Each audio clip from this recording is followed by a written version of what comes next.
By.tangerine. And today I will be sketching some random girl off of Pinterest. This is my first time drawing in a long while. School's been busy and work and whatnot. But today I had the urge, so I started drawing and recording. Figured I'd get something. But this will be my first YouTube video, which is pretty cool. And yeah, I might, if I remember, I'll upload a photo of the reference I'm using and or a link to my Pinterest below, just so you can see all the drawing references I use and will be using in future videos.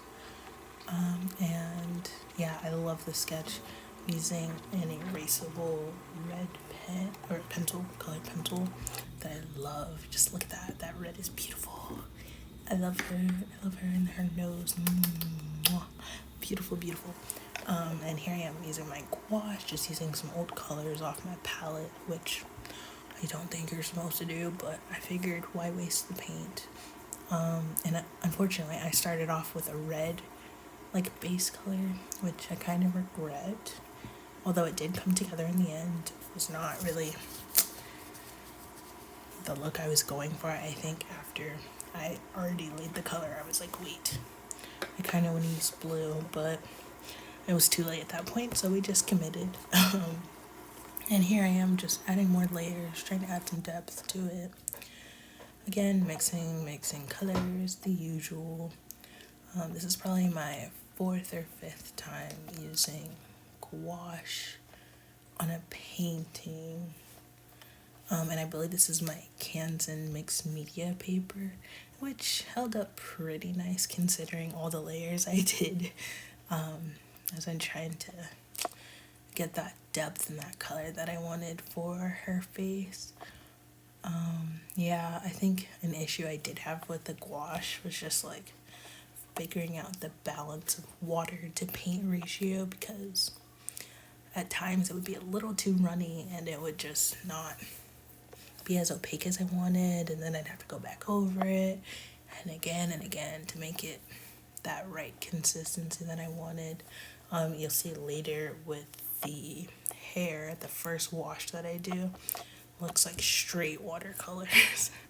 And I'm used to using acrylics, although I did have a watercolor stint a few years ago where that's all I was using. But I got this gouache set for Christmas and I wanted to start practicing using it.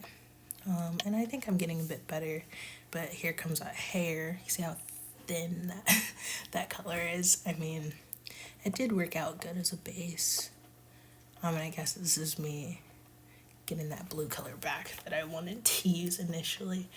And I really do love the way the hair turned out this time. Although that strand that I just did on the face that's touching the nose kind of bothers me. But the hair overall looks really good once I'm done. I did do I want to say 2 or 3 layers maybe of paint. Yeah, the second one too.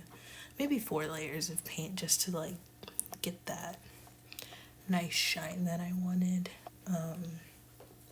And after this layer, I believe I go over it with a periwinkle, which you'll see soon. Oh, I'm going for the lips. Just kidding.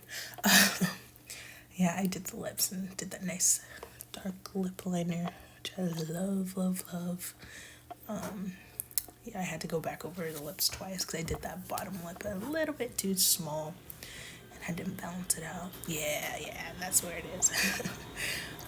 But yeah, I believe soon I'm gonna start going back over the hair with blue, and that's when it really starts to pop, because I went over it with periwinkle to kind of where all the highlights were, and then I went back over it with the dark color to make it blend a bit better, because right now I'm using a really opaque periwinkle.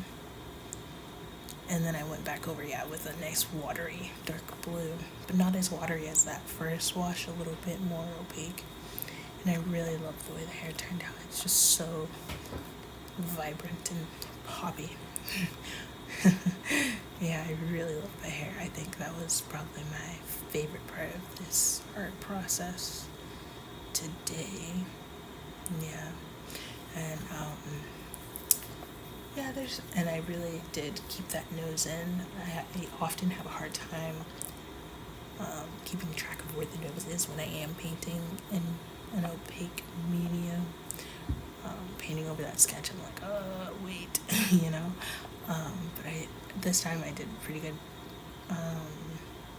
Had a pretty good balance of finding like where everything was, where I wanted it to be. And here I'm just going back over the hair again. Yeah, I did go through the hair quite a few times, but it did turn out exactly the way I wanted. So I was very, very happy with that. And I love the bangs, so good.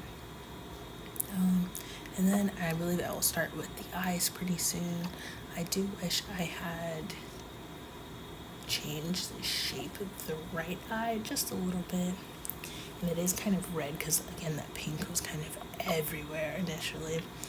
And I'm adding some depth to the face because the hair just looks so good.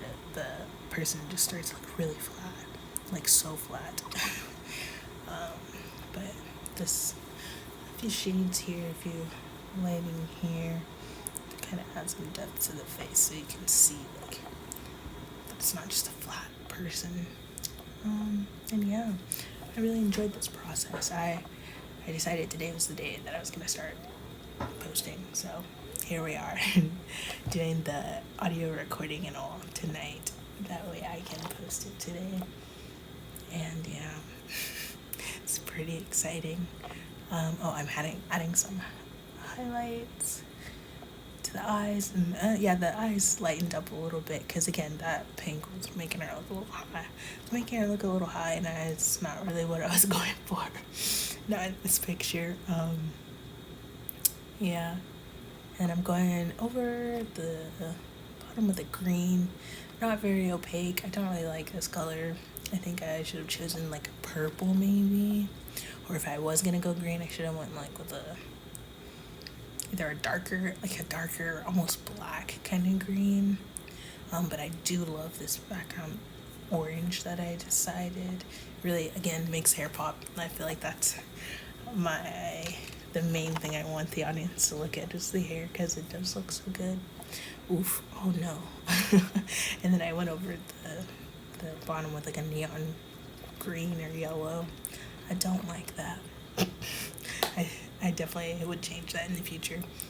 But yeah, that's how it turned out. And just keep looking forward to more videos.